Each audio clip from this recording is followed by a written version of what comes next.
You are listening to the MVP Podcast. What is going on, MVP Podcast? It is your host, Mr. Mitchell Gibson. Not sure why I just said my full name, but I thought I'd change it up a little bit. Got a special guest today. I'm excited about this one because you guys who listen to the show know I love technology, know I love innovation. But even better, it's awesome to find out and see and learn about new tech that's been created for the independent channel, for the independent agent that can help you succeed. And this this guest today is a new Insurtech startup. She comes from us as the CEO and co-founder of IRYS Insurtech. And it is the infamous, the beautiful, and the most hardworking female I think I've talked to in a long, long time. This is Margeaux Giles. How are you, ma'am?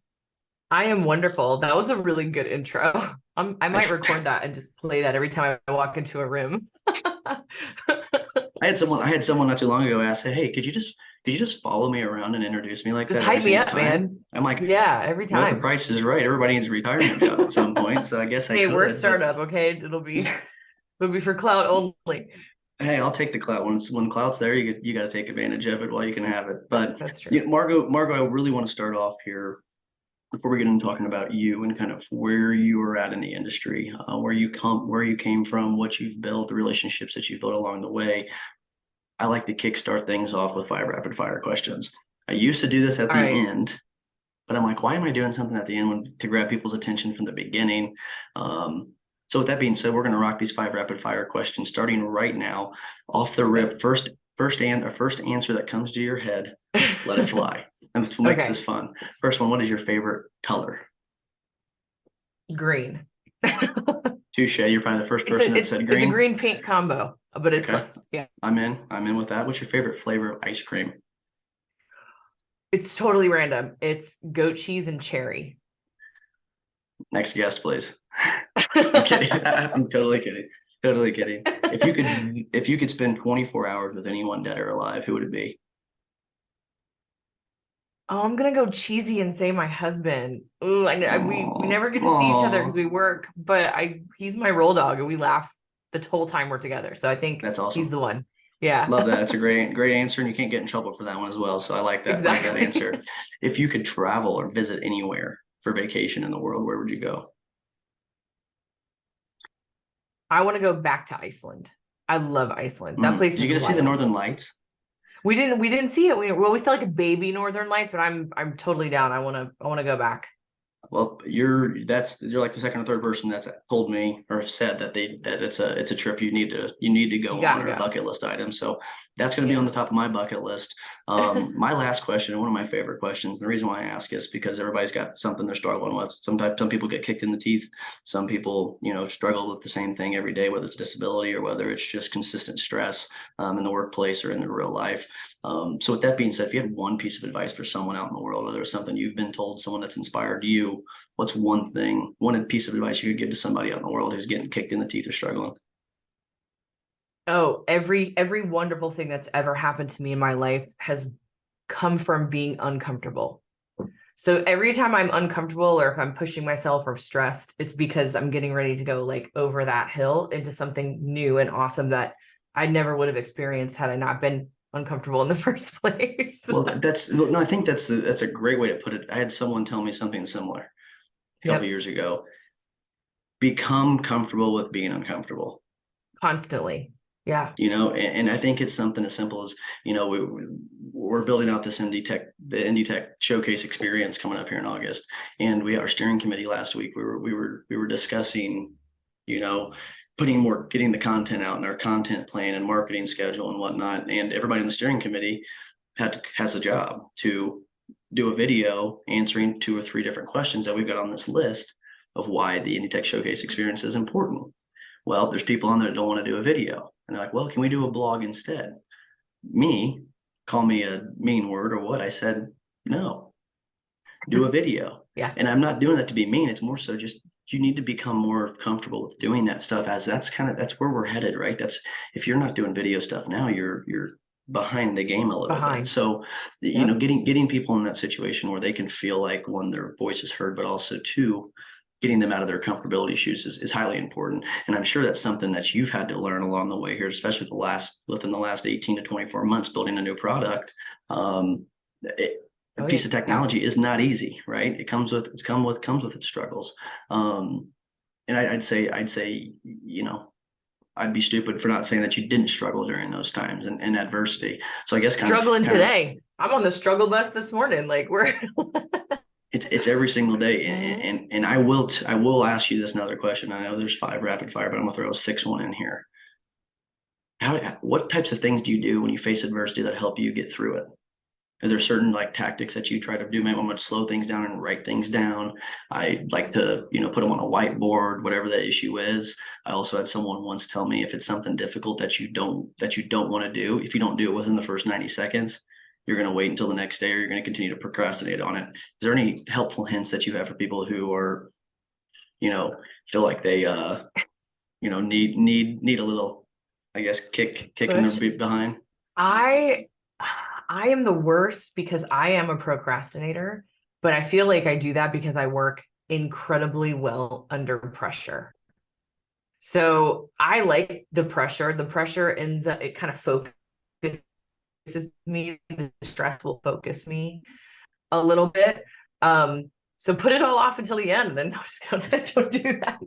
But a lot of times I think the tool that I use most when I'm getting really under pressure is probably meditation. I know that sounds really like new agey, but even if it's 5 minutes, I'll pop my headphones on and I'll just try to focus on being in the now. Cause my mind is always like, what are we doing next week? What am I doing tomorrow? Cause it's constantly forward looking.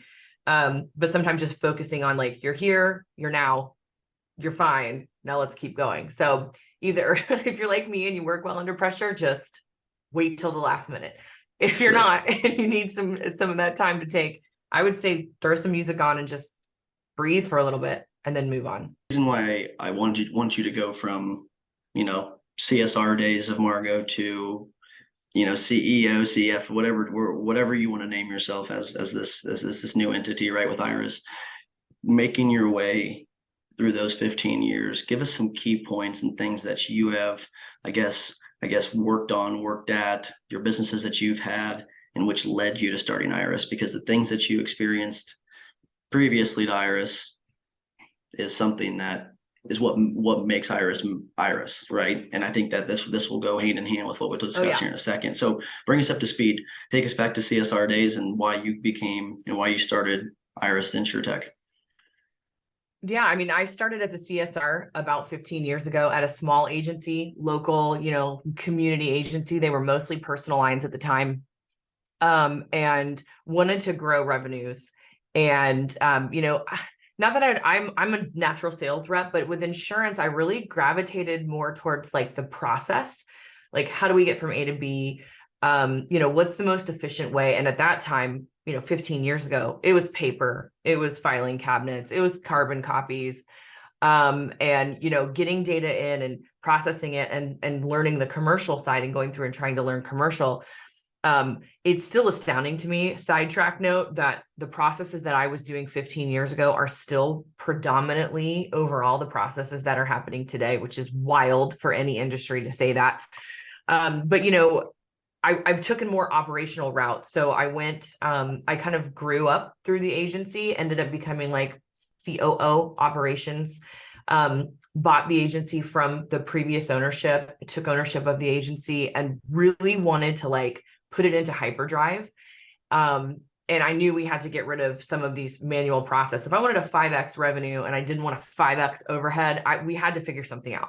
And we looked at everything, but eventually I went out on the market. And at the time, you know, I'm probably going to get killed for this, but we had applied Epic.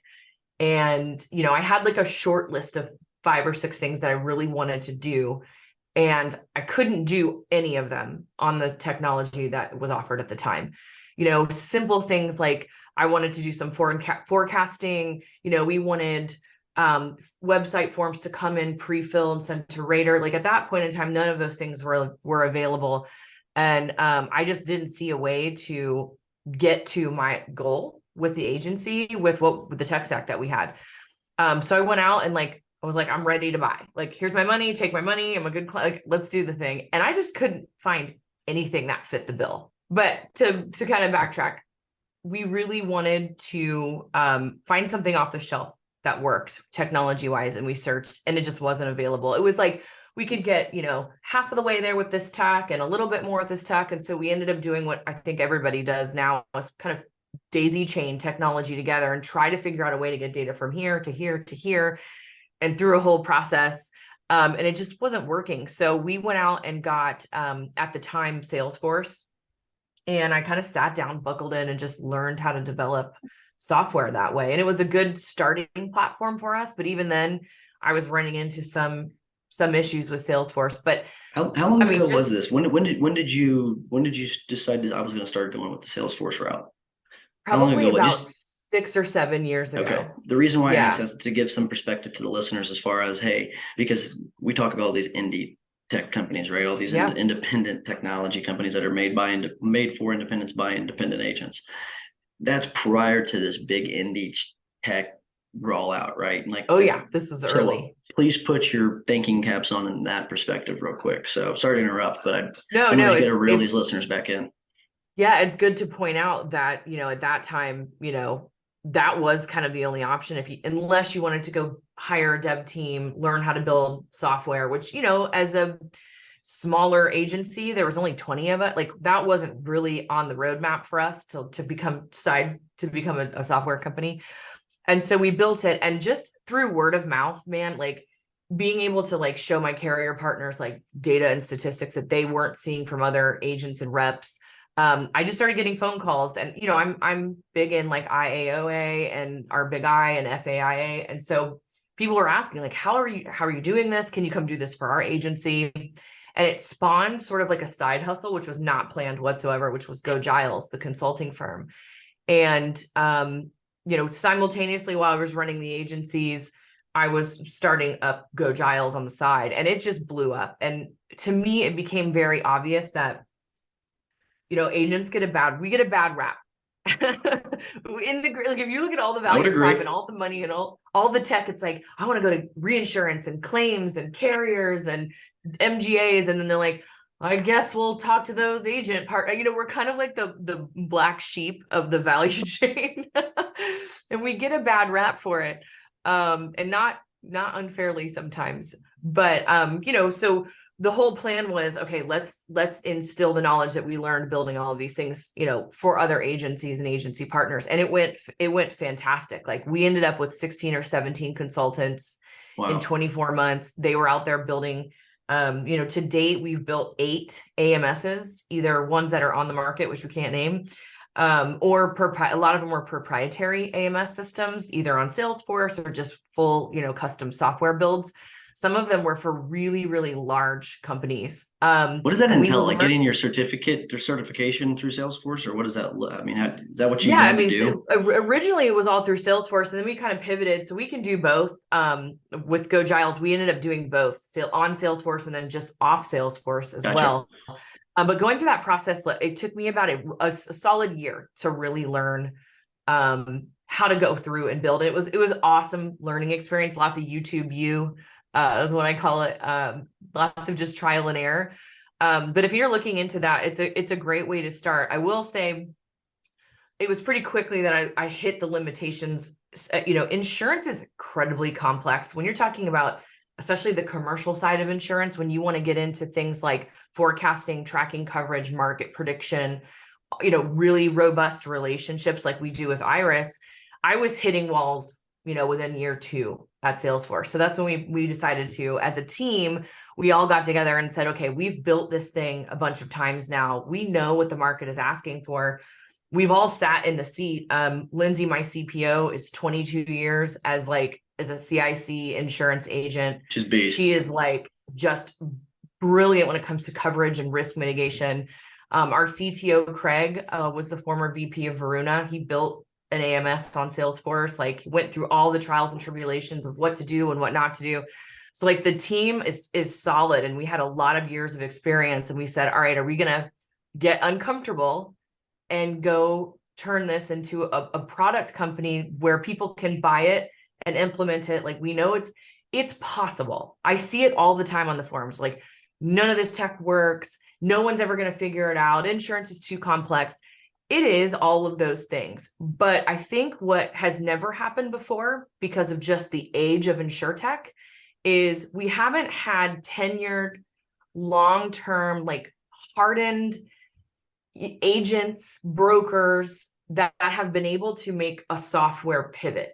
And that's just because there hasn't been insurance software for very long. We're just starting to see these innovators and these InsurTech founders that do have a lot of that core experience. Because I'm sure any of the listeners that run agencies know, like, you can't just be in insurance for a year or two and then think you understand. Like, I was writing commercial risks that I still 15 years in, I'm still having to call on other agents or loop in people that specialize in certain commercial property risks that, I never wrote before. You can't possibly have the breadth of knowledge that you need with just dabbling in insurance. So I think right now with IRYS and some other InsurTechs that I'm seeing coming onto the market, they have true knowledge behind them. There are some real insurance innovators that are moving into the tech space. I would say over the last year or two, I've seen quite a few. And that should be really exciting to these agency owners and brokers and even MGAs and wholesalers. I think feels like help is on the way, right? Like, the cavalry's coming. Just hang on a little bit longer. I think people are getting more interested in it, or realizing that, like, oh my God, I can delegate this, or I don't have to hire another person. I can use technology in this sort of way. Yeah. But the thing is, the technology still needs managed, right? It still needs managed. So people are starting to understand as they get this tech, and they're like, shit, I've got 6, 7, pieces of technology. How do I get them to talk to each other? And 2, how do I get the most out of them? Oh, I don't know. So you've got this tech and you're not sure how to use it. You still got your daily task and things to do as an agency owner. They probably don't have a ton of time to be able to sit there and play with the technology and try to learn it, but it's crucial. No, it is crucial. It's critical. I used to, when we did the consulting firm and I had these agency owners and brokerages that would come to me, and the first thing I would ask them, like, my tech sucks. And I would say, okay, when was the last time you did an update? And when was the last time you read your release notes? Because so much of the things, the functionality they were missing in their software was because they weren't paying attention to all the new releases and all the new updates, because it truly is, a job. Like, someone at the agency, and I don't necessarily think it's an owner's job. I think that there should be some type of liaison, but somebody that's managing that software. Bingo. That is whose job is to do that. If you're serious about technology, then that's, you need to invest in that. Everybody's like, oh, tech is so expensive. And, it's hard because it's hard to see how expensive you are when you're losing revenue. Like, it's like an unknown variable. Like, yes, tech is expensive, but how much are you uncovering? How much revenue are you seeing because you're able to do these things in a timely manner, because your overhead's lower? They don't like to compare it because it's difficult, but I mean, we 5x'd revenue in 2 years. Those are big numbers. Well, and I guess I think the tough part is not getting them to try to learn it and start messing around and playing with it. I think it's getting them to understand the need of it now, right? Yeah. I look at it in the one thing that all these tech companies have in common is they all do one thing for the independent agent or the channel: gives you more time. Yeah. Gives you more time back, because what? If you're saying that if you're putting your per hour for you as the agency owner at $100 an hour, this is how much it's costing me, my time per day, $100 an hour. Okay, great. Well, if you took 2 hours and you saved that, you saved $200 by using this piece of technology and using it the correct way. You get 2 hours of your day back. Guess what? That 2 hours getting your day back just pays for that technology itself, by just understanding the time management piece of the use of the technology, right? But you hit time management. And I think the biggest thing that I'm seeing right now, like when I'm out talking to agency owners, is, there's this mass exodus of agents worse right now. I think the average agent age is like 51. Like if you took the average, it's going down a little bit. I thought it was 52. It's Close. 50, I think it's 50. Okay, technically I think it's like 51.4. We're close. So the average age, I mean, these in the next 5 to 10 years, these people are going to retire. Okay, like we don't have to guess on that anymore. What is going to happen? Like, what is an agency doing to replace those workers? A lot of time, those workers have decades of experience, right? If you think that they're going to handwrite a piece of paper and be able to hand that to a new agent and that's going to solve your problems, it's not going to happen. And the agencies this is the main concern when we're looking out 2 to 5 years for agencies as we're planning their digital transformations. This is a major concern. And, not to name any names, but have you ever tried to onboard an agency onto the incumbent technology with 72 pages of codes in order to enter something into a data? Like these are unsustainable practices and they will not suffice. And that's what I think agency owners now are getting to the point where they're starting to realize, like, this is not a long-term solution for me. So we might be able to get by for the next couple of years, but when I'm out planning 5 years out, we need to talk about employee retention, onboarding and training, how your software gets people from, CSR to agent and agent to operator. How do we train people in new niche businesses? And I love this idea of generative AI and how this is coming into play and how we're looking at using it with IRYS is, taking that like path of a new agent and bringing them up through by giving them like tools like generative AI to ask these questions to get these kinds of responses that, typically an agent or a new agent or even a CSR would turn to in their desk and ask their senior, person that they're training under. One, those people are not in office anymore. Okay. So communication is difficult. It's not like you just walk to the water cooler like you used to. But 2, those people are they not in your house with you anymore, they're leaving the industry in general. And so how do we get information from these people that are migrating out of and aging out or retiring? How do we get all of this knowledge into a system that can then be passed on to this next generation of insurance agents? And to me, that is something that I think about all the time. And it's the most exciting piece, I think, of what the tech that I'm delving into at the moment. Sure. What do you think that young agents, like what's one thing you think young agents should be paying attention to? When I say young agent, this is how I identify them as 35 years or younger and or less than 3 years experience in the industry. For that specific target, 90% of my listeners, I'd say 80% of my listeners, what is something that they should be paying attention to or habits that they should be doing on the daily to make sure that they aren't behind the 8 ball, whether they have buying or decision-making power inside their agencies or not, which I think is a very important topic as well. Whether or not they do or do not have purchasing power, what things should they be paying attention to and or having conversations about inside their agencies if they're that cliche old male pale and stale type of agency. Old male pale and stale, it's good. So there's 2 things they should be looking for, in my opinion, a way to jump if they're all personal lines into commercial lines. Full stop. Eventually, personal lines will be transactional. And the long-term, long-standing agencies that I know that are very successful have embraced commercial, and they find a niche that they become experts in. They know this niche back and forth.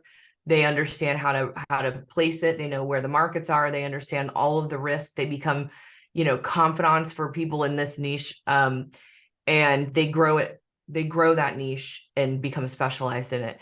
And second, just because you as an agent don't have purchasing power for your agency doesn't mean that you can't utilize tools and technology internally. So a lot of the success we've seen with IRYS is, here's a license, adopt it internally, use it, get ROI, and then show your superiors like, hey, I found a way to do this better.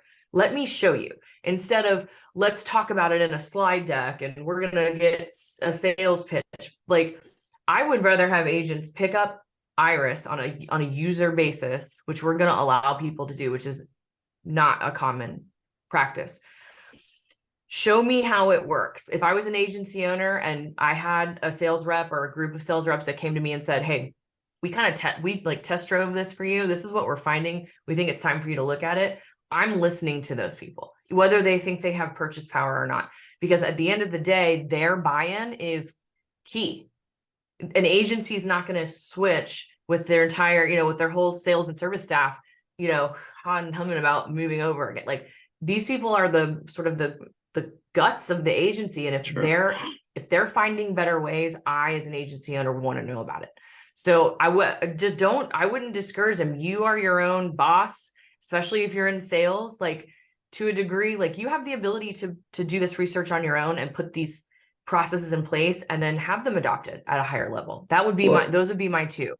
I think those are freaking phenomenal. And I think it adds a lot of value. But while you were saying that, it made me think about some advice maybe I could give, and maybe you can butt in on this.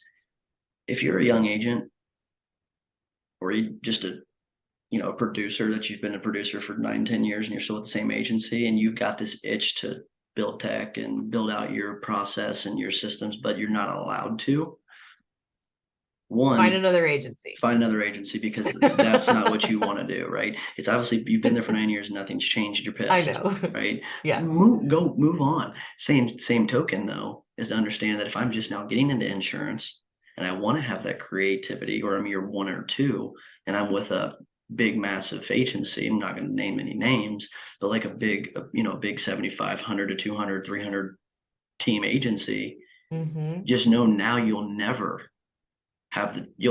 be able to change that process and procedures, because that's done by upper management. So until you make it to that executive level, you're not going to have any change. So if you want to have that creativity, you want to have that, open mind to be able to use your young technology innovation mind, I think a great fit is a smaller type of agency where you can potentially get your hands on some tech, or view it and demo it and take it to your principal agency owner with a case study on why this is beneficial to your agency. Yeah, 100%. That right there is huge, especially if it's going to make you a better sales producer. It's going to make you with better activity, put more activity in the book, make more phone calls, book more appointments, whatever it might be, whether it's personal or commercial. Yep. Show them why it's important, because the guys here, 65 years old, 60 years old, 55 years old, they don't care. But they want to know where their money's going. They want to know how it's going to benefit. They think they don't care until they see the result, and then they care. And that's why I encourage agents to go out and do their own due diligence and don't feel stuck, because they think they care. They think they don't care, and they don't want to change until they have to change. I might have a couple agencies out of the road here for me saying that, but I know, me true. Too. Run. But I can tell you from working with a lot of the enterprise agencies in Go Giles and building those tech stacks out, they are losing good agents hand over fist. Those companies are in crisis. Those 200-300 person agencies, a lot of them who have passed on from father to son, right? Like they're all kind of in that transition period, because everybody's sort of hitting this age at the same time. And I can tell you that those companies are in crisis. Like, keeping young agents, hungry agents, people that want to go out and embrace this kind of technology, they're losing them in droves, man. And they're starting to scramble now. Now we're starting to get the phone calls. Okay. I know we said we didn't want to spend any money on technology, but we lost 50 employees, like agency owners that get ahead of that. Those poor guys that are trying to catch up now, they're 2-3 years behind. Yeah. That's the fact. They'll have to do a whole rebuild to get those people back in. So don't be that guy. No, I agree. And I think it's just, it brings up to, I think the reason why I wanted you to tell that story of you, like from being CSR to, CEO to Go Giles to still running an agency to Salesforce to, you name it. All of you've seen all the whole spectrum. And I think that's why you're so intriguing to me, because you've seen it at those specific levels and the issues that have happened in the specific levels. Plus you saw it, or you were into it at the beginning of its adoption, right? Of when digital and when all of this technology started to be a thing. You were on the forefront you embraced it, you learned, educated yourself, learned from mistakes, built relationships, and you've got IRYS, right? Yeah. What the hell is It's a IRYS? culmination. It's like IRYS took like 18 months to get our, version 1 out. And Gotcha. I joke and I'm like, 18 months plus 15 years, because there's no possible way that we would have been able to do anything between Lindsay and Craig and myself without the decades of experience that came before. We failed a million times at a million things before we were able to kind of get our heads around what we thought was the best path forward. So yeah, it's quick to market, right? But it's many, many decades in the making. Sure. No, that Yeah. is why I've said that. That's why it's important. Yeah. That's why these people listening need to understand. If you have an innovative mind, and this podcast, I tell all these listeners, if you're listening to this podcast in 15 years and I'm still talking about young agents, I'm going to question why you're still listening to this podcast. Yeah. Because you should be wanting to level up and elevate in your career. If you just want to be the guy in the red shirt and khakis sitting behind your desk the whole life, that's fine. That's what you want to do. That's what you want to be. Great. But if you don't want that and you want more, build a vision, build a plan. That's what you guys did. You probably 15 years ago, you probably didn't even have any thoughts of IRYS, right? No That's thoughts. part of I the didn't even know about evolution. software. I mean, like, think about the evolution of just following the trend and where it can take you. There's no limit. No. And I would encourage too, people that other agency owners like myself, like, if this is you have an aptitude for this, like, come on, like, we are an open, it's open season for innovation and InsurTech. Like, we agents, in particular brokers, like, we need a voice. We are being kind of steamrolled in this process, and we're being good and given the tech that carriers think we should get and the portal that they think we should get, and we should be grateful and get our pat on the back. And I've seen recently, it's invigorating this resurgence of like, hey, we're your entire distribution model. Okay. No matter what you say, you're direct to consumer, right? You're 10%, 90% of everything we're doing is coming through us. Like, it's time for these people to invest in our business and take a little bit of the responsibility, the fact that we're responsible for pushing the entire 90% of all premium in this country is written through. Talk to them. Come on, keep it. I love it. Like, keep it going. Let's go. Like, I need other agency owners to stand up and be like, no, we're not going to take this shitty software. No, we don't like this process. No, we're not going to write, your business, because, these are the things you need to provide to us. We're part of the value chain too. Yep. I totally agree with you. And quite frankly, I mean, it happens every day, and it's going to continue to happen all day, every day until we put a backbone in ourselves and stand up for what we believe is needed. And it's been needed, and people keep pushing the need for that. We just all need to stand behind one another and make that happen. But enough with what other people need to do here, right? I mean, let's talk about IRYS.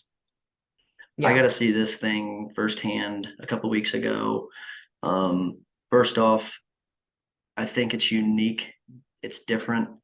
And there's features in this that make an agency management system and quite frankly can blow some of those agency management systems and CRMs out of the water by just a couple of these a la carte items that come with your guys' software. With me not knowing extremely too much about the product, I couldn't go into a good brief description. But give us a little background on IRYS. What was it created for? Why was it created? And I guess kind of where are you guys wanting to take it? Yeah. So IRYS is a culmination of, like I said, 15 years of just like banging my head against the wall. Like, I wish I could do this, or I wish I could do that. And so I think what we did is, in my opinion, a lot of what's on the market with AMS, even though it's getting like progressively better, it's still no one ever stopped and said, why are we doing it this way? Like, this AMS it's a database. It does these things. It does policy. You can track premium, Cool. Next one came out. It's like slightly better. It just has a better interface. And then another one came out, better interface. But the guts of everything is still based on a system that we used 15, 20, 30 years ago. And we've got cyber and pet insurance, and we've got SEO and we've got buying habits and we've got all of this data now in 2023. And your AMS does not allow you to store that kind of data. Like if you just want to write a policy number and a person's name, and that's how you want to gauge how successful your business is or how big your ecosystem is, then, you know, stick with the incumbent. It's going to work fine for you. But if you want to know, like, what is Margeaux Giles, like, who is Margeaux Giles to me, right? In my AMS, in my old AMS, I was a driver on my husband's policy. That's it. That was the value that I provided to the agency that had my policy, which was my own.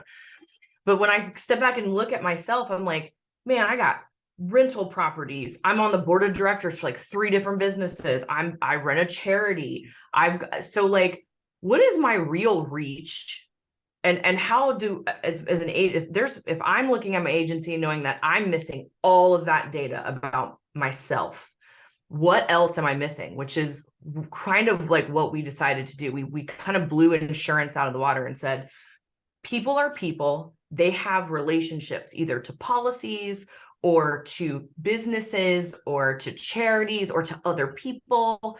And how do we represent those complex relationships in a way that you could look at it, understand sort of this person's influence, not just on your book and your premium written, but the potential for future premium or future niche markets, which is what we focused on.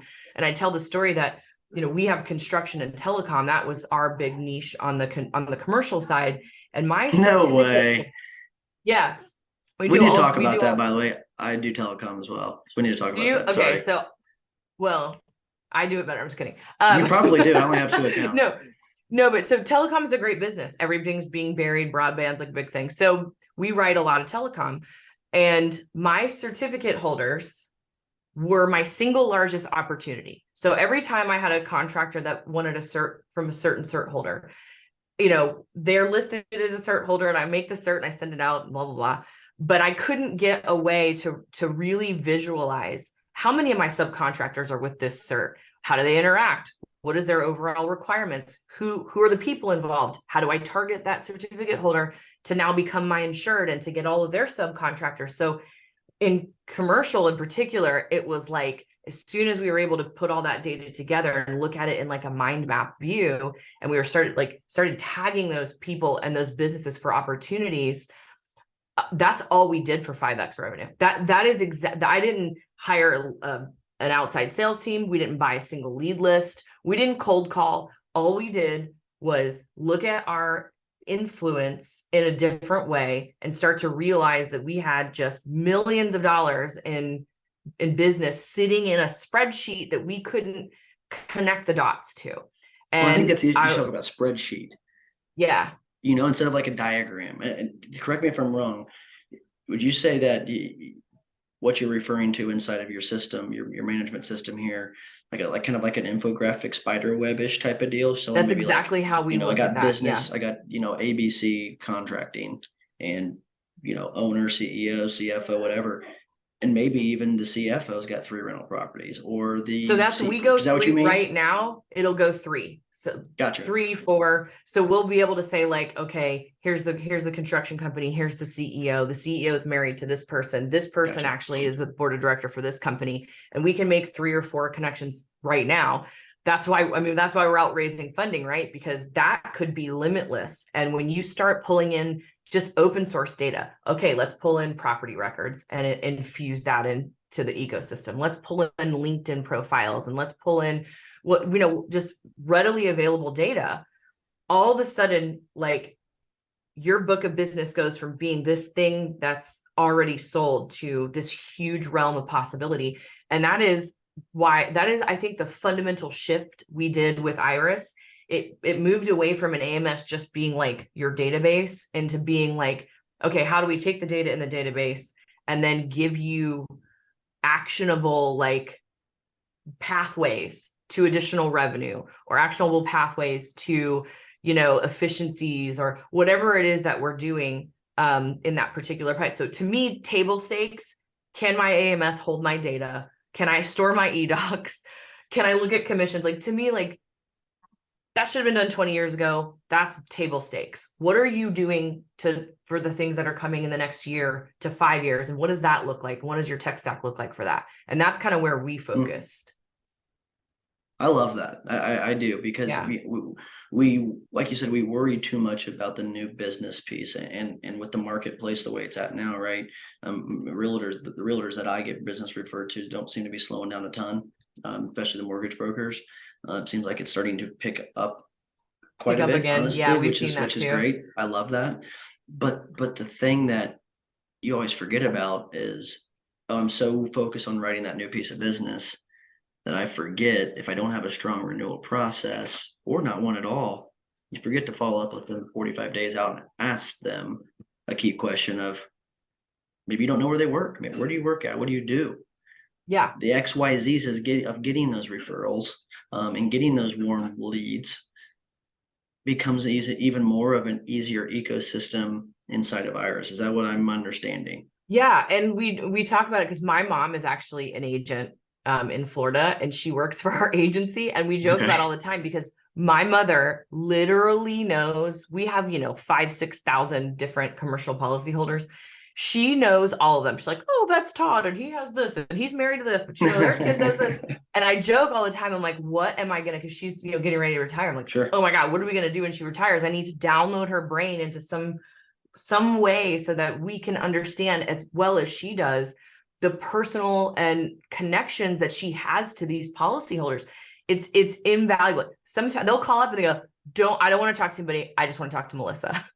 That's awesome. But that is, anybody that's been in insurance for a really long time knows how valuable that is, and understands that, in my opinion, the best way to keep the gravy train rolling is referral, referral, referral. Do a good job, ask for a referral. Do a good job, ask for a referral.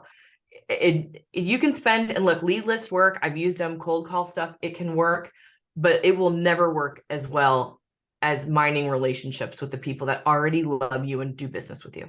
Well, the thing too, that's so, as a couple opportunities to speak this year, one I'm speaking in Arkansas, the PIA of Arkansas, talking about 5 pillars of young agent success.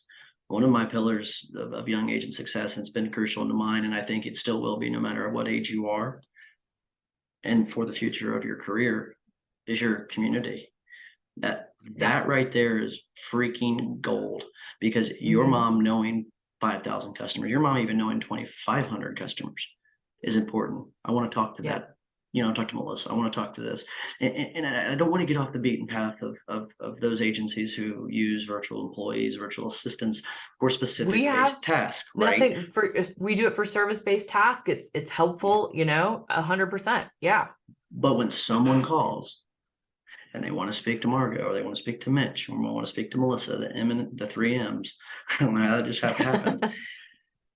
That means your agency is winning, in my opinion, because they feel they've got that one-on-one connection with, whether it's a CSR or whether it's the agent. Or you guys have done a really good job of making sure that customer knows, hey, if you have this issue, if you have this billing question, if you've got this certificate this is needed, who you call. Yep. This is what you do. The onboarding and the training of a new customer is highly, highly important for that specific reason. Then you do a good job. Then you ask for that referral, ongoing and ongoing. Community is huge, and I don't want any young agent or any agent out in the world to ever forget about that. Yeah, it really is. Forget about it. It's not the only way you can make money. There are agencies out there that really lean into transactional. I've done a lot of work on tech for some that are just like, liability only, auto shop, like just quick turn and burn, and you can make money that way.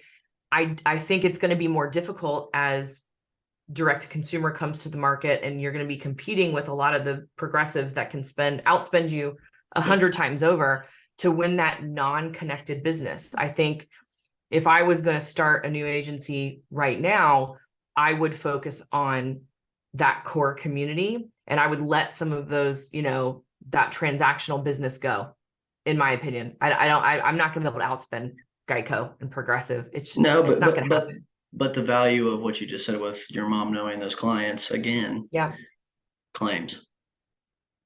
Oh God, we forget why we're agents. We forget why we sell insurance, right?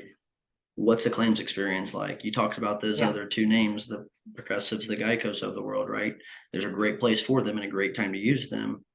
But what's the experience like for the customer? And it goes hand in hand with, what is your agency experience like for your employees, right? And it all starts with your agency management system. Are they getting badgered because claims being handled poorly and no one's calling it back and they're getting screamed at?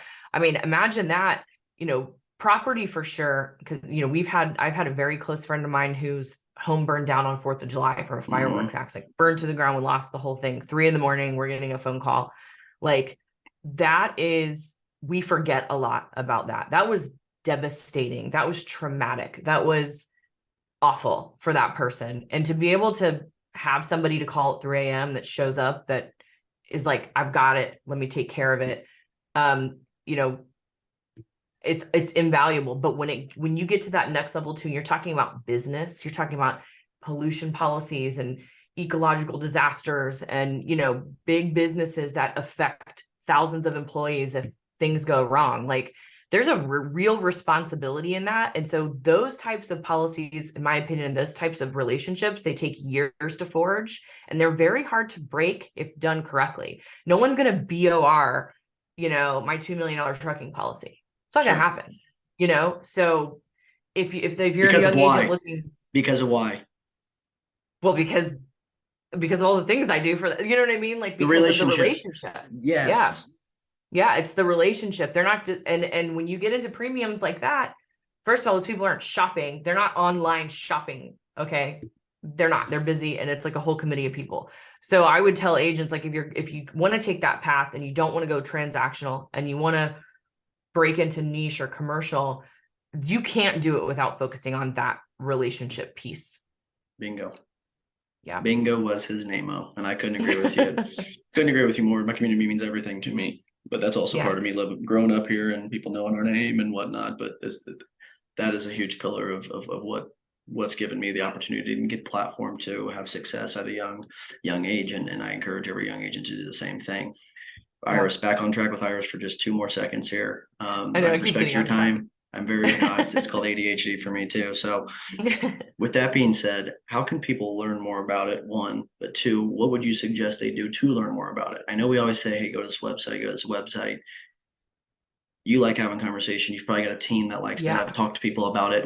What can the independent channel do for you guys and to learn more about IRYS and to distribute it or put some more stuff out there for you guys? I mean, right now for us, we want people hands-on. We're opening I told you earlier, we're opening our beta program. The goal of the beta program is to get this in front of as many agents as possible so that we can iterate as quickly as possible. I want to know, hey, this relationship here would be great if it did XYZ. I want to know, hey, we need integrated whatever. Like, I want people like telling us our baby is ugly. And not a lot of people want to do that, but I don't think there's any way that we'll get to the AMS peak where we can crush legacy without, like I said, without us coming together and making like decided points, like this is what we all need. And I need to know that information. So on the website, I'll send you a link to the beta page. You sign up for it. We're giving away 3 licenses for 1 year per agency. But I'm going to cut it off, I'm going to have a cutoff. So please hurry. Sure. Because we had a lot of interest with the beta program. And that way just gets you access to it early. And then if you want to LinkedIn me or Facebook me, I will always talk to agent and agency owners about what they can do. If you have questions about your tech stack that are not IRYS related, like whatever, just message me. I'm always online. Guys, don't. Everything we do in life is competition. It's competitive. Life is a competitive market. Okay. It's okay to call her and talk to her about the alternatives. Maybe that you currently have things that you don't have, maybe things that you've been asked to maybe use or try out agency management system wise. She's not going to sit there and hone you down your throat about it. She just wants to have a conversation. And there was an article that came out recently here locally, and I said something in the article about don't push something or somebody away that you may not think is interesting until you have a conversation first, because you never know what the value add could be for you back that could also be the change of your life, just like the way And I viewed the independent insurance agent channel at first. Yeah, I've used every system on the market. Like I said, we've had all the big ones, we've had the small ones, we've tried pretty much all of them. I'm happy to answer questions. There's they do plenty of wonderful things. I hate to say that because we'll have such a negative view of all these companies. But IRYS is not going to work. Like, it's not going to work for everybody. It's ridiculous to think that we're not the only game in town. There are going to be needs that you'll need that you might not be able to find at IRYS, but that's fine. I'm happy to have those conversations and be very open about who I think, like I said, relationship focused, commercial focused. You want to get into commercial, you're developing a niche. These are the people I think are great for IRYS. If you need, if you're personal lines and you're just growing and that's your focus, Better Agency, Hawksoft, like there are other options, and I'm friends with all those guys. So, and that's what I was getting at was like, it's okay because, a lot of these, just like me with other agents, like I don't ever compete with anybody within a 25-mile radius here in my town. I just don't, but I'm friends with all of them. I like all of them. Because you never know when each other can help each other, and everybody's got their powers, everybody's got their pluses. So I always understand that's a competitive market, but we're all friends. We're all here to help each other. And the main focus is to be able to put technology in the independent agent channel in the agent's hands to be able to succeed and write more business. And because guess what? She was an agent at one point in time. She's not just doing this as a money grab. She's doing it because she needed to fix a problem that they were having. And that problem ended up being problems that other people have had as well. So finding resolutions to the problems to succeed. Love that. Still having those problems. Still having those Still problems. will. You will. You consistently will as things evolve. Margeaux, other than kind of throwing things out there, laying it out on the land as far as how people can get in contact with you, the floor is yours for a few seconds. Anything that you want to say, any advice that you have, anything to finalize the episode here, it's all on yours. So here's the key for 20 or for 2 minutes or so. Yeah, no, my message is not going to be about IRYS, much to everybody's chagrin, I'm sure, on the marketing department. But I really do want to encourage agents to get back to that idea that we had about, switching the mindset from technology is hard, technology is bad, technology doesn't work, and starting to shift that focus back and ask yourself some more questions like, how can I make this technology better? Can I get in touch with product teams? Can I voice my needs? Can we organize? Like, that is what we need to push everything forward. Join beta programs like mine. There are other ones out there that need users, ask for what you need. And my second opinion would be to stop being taken advantage of. Like, stop paying an obscene amount of money or for software that doesn't work. Stop sitting in an agency that doesn't value the same values that you have. Like, you don't have to do those things. I know they're comfortable and I know they're safe and I know they make you feel good. But if you're waking up every morning and you're miserable because of where you work or how you work, you can change that. And only when we all decide to change it does it actually happen. So, make a call, make the first step, go out, do something that's out of the comfort zone today. And I promise if we all start doing that, embrace that mindset, I'm not going to need to sell IRYS because it's just going to happen, and other IRYSs are going to be born too. So that would be my pitch, my final pitch. I love it. No, I appreciate that very, very greatly, Margeaux, and preach, sister, preach. I don't think we can say it enough. As many times as we can get it in people's heads to, be forward thinking, create things that they want to create that they think are going to win, whether or not it fails or not. That's part of winning. You fail. If you don't fail, you don't win.